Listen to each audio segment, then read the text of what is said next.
Jumpa lagi anak-anak, bertemu lagi dengan Bu Ari. Setelah kalian tadi mempelajari tentang prisma, unsur-unsurnya, rumus luas permukaan dan volume prisma, sekarang Bu Ari akan memberikan contoh soal tentang luas permukaan dan volume prisma. Kita ingat rumusnya tadi bahwa luas alas atau luas prisma atau luas permukaan prisma adalah 2 luas alas ditambah keliling alas kali tinggi prisma, sedangkan rumus volumenya adalah luas alas kali tinggi prisma. Sebagai contoh soal nomor 1, alas sebuah prisma berbentuk segitiga siku-siku dengan panjang sisinya 12 cm, 16 cm, dan 20 cm. Jika tinggi prisma adalah 30 cm, tentukan A luas permukaan dan B volume prisma. Anak-anak, untuk menyelesaikan rumus luas permukaan dan volumenya untuk dihitung, kita tidak perlu menggambar prismanya. Jadi penekanannya di sini kita hanya membutuhkan bentuk alasnya ya. Kita sketsa saja bentuk alasnya berbentuk segitiga siku-siku. Kemudian kita tuliskan ukurannya sesuai yang diketahui. Ini siku-siku 12, 16, 20. Karena siku-siku maka sisi yang terpanjang adalah sisi miring. Kemudian 16 dan 20 itu boleh terbalik ya, 16 di sini atau yang di bawah sama saja. Kemudian langkah berikutnya kita memerlukan luasnya. Jadi luas alasnya segitiga ini dan kelilingnya. Nah, rumus luas segitiga apa? Adalah alas kali tinggi bagi 2 atau setengah alas kali tinggi. Kemudian kelilingnya kita tinggal jumlahkan sisinya, sisi tambah sisi tambah sisi. Kita cari luasnya 16 kali 12 dibagi 2 ya. Ini 16 dan 22 bisa kita coret. Ini 1, di sini 8, maka 8 kali 12 adalah 96. Kemudian kelilingnya adalah sisi tambah sisi tambah sisi, berarti 16 tambah 12 tambah 20 adalah 48. Kemudian yang pertama kita akan cari luas permukaannya. Rumusnya tadi adalah 2LA ditambah keliling alas kali tinggi prisma. Luas alasnya sudah ketemu 96, kelilingnya 48, tinggal kita masukkan saja. 2 itu rumus, LA nya diganti 96, KA nya 48, tinggi prismanya diketahui 30. Kita hitung, ingat perkalian ini dulu, dihitung dulu 192, yang ini 1440, kita jumlahkan 1632 cm persegi. Ingat, satuan luas adalah persegi. Kemudian yang kedua kita akan cari volumenya. Volume prisma adalah luas alas kali tinggi prisma. Nah, luas alasnya tadi 96, kemudian tinggi prismanya 30, maka menjadi 2790 cm kubik ya. Satuannya adalah kubik pangkat 3, jangan terbalik kalau volume itu pangkat 3 ya. Kemudian contoh berikutnya adalah prisma yang alasnya berbentuk belah ketupat, di mana kelilingnya 52 cm, panjang salah satu diagonalnya 24, kalau tinggi prisma 15, hitunglah luas dan volumenya. Kita gambarkan dulu belah ketupat. Ingat sifat dari belah ketupat apa? Sisi-sisinya sama panjang. Jadi keempat sisinya ini sama panjang. Kemudian diagonal-diagonalnya berpotongan tegak lurus dan saling membagi 2 sama panjang. Jadi ini dan ini panjangnya sama. Kemudian ini dan ini panjangnya sama. Diketahui kelilingnya 52. Lah ingat, keliling belah ketupat adalah 4 kali sisi. Kalau begitu kita mau nyari sisinya dulu. Sisinya si belah ketupat berarti 52 dibagi 4. ya kan. 52 dibagi 4 berapa? 13 ya. Berarti ini sisi belah ketupannya adalah 13, kita pilih salah satu saja. Kemudian panjang salah satu diagonalnya 24.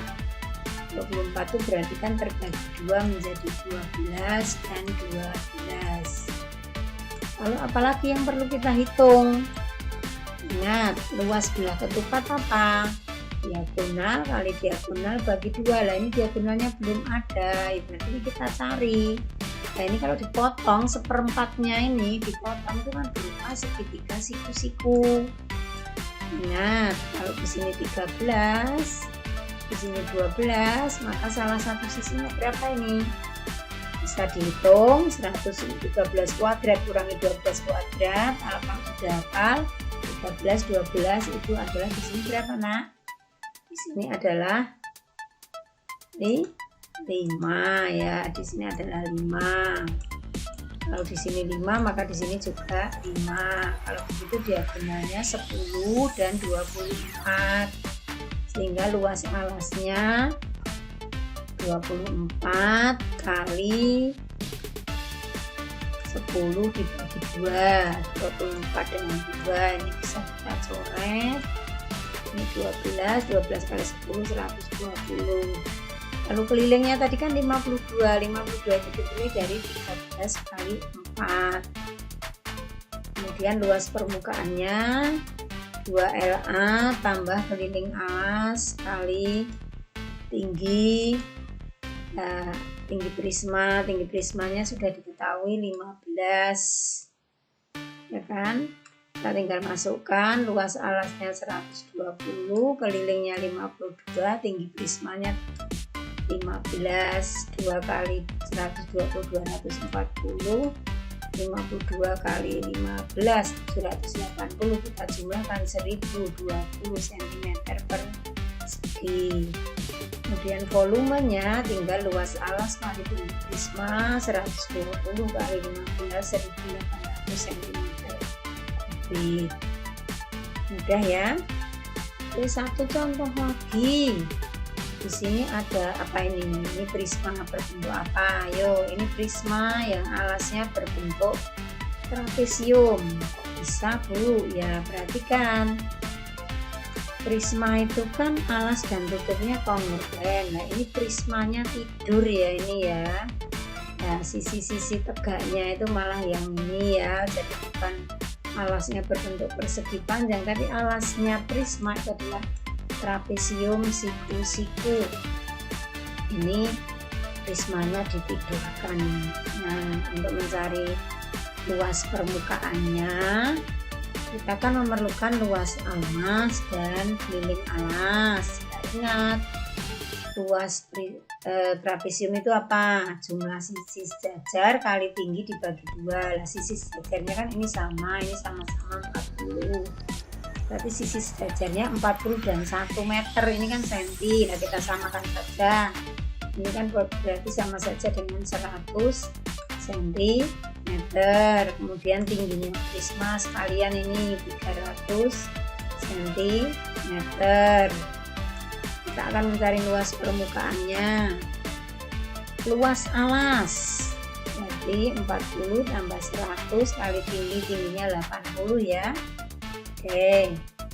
Nah, jadi 40 tambah 100 jumlah sisi sejajar kali tinggi 80 dibagi 2. Ini yang kita coret ini 40. Sehingga 140 kali 40 5.600. Nah, bagaimana dengan kelilingnya? Kelilingnya kan berarti 80 tambah 40 tambah 100. Nah, yang miring ini berapa? Nah, kita tarik garis pertolongan ke sini. Ini kan siku-siku. Panjangnya kan 100. 100 dikurangi 40, maka di sini adalah 60. Lalu tingginya ini 80. Ingat kita kuras 6 8 10. Lah berarti 60 80 di sini 100. Kemudian kelilingnya tinggal kita jumlahkan 100 tambah 100 tambah 80 tambah 40 320. Kemudian luas permukaannya 2LA kali keliling alas kali TP, TP-nya tinggi prisma. Ini tinggal kita masukkan angkanya. Ini luas alas, ini keliling alas, ini tinggi prisma. Kita hitung masing-masing. Hasilnya ini 107.200 cm persegi. Sekalian kita cari volumenya, luas alas kali tinggi prisma. Ya, luas alasnya 5.600, tinggi prismanya 300, maka menjadi 1.680 cm3. Mau dijadikan meter juga boleh, biarkan seperti ini juga nggak apa-apa. Demikian anak-anak, Bu Ari memberikan 3 contoh soal tentang luas permukaan dan volume prisma. Jadi pada intinya kalian harus mengingat rumus luas dan keliling bangun datar. Alasnya bisa segitiga, bisa belah ketupat, bisa trapesium, bahkan segitiganya bisa segitiga sama kaki, siku-siku, atau sama sisi. Oke, untuk lebih jelasnya selamat berlatih soal dan semangat, jaga kesehatan selalu. Tuhan memberkati, semoga kita segera bertemu dalam pertemuan tatap muka. Terima kasih.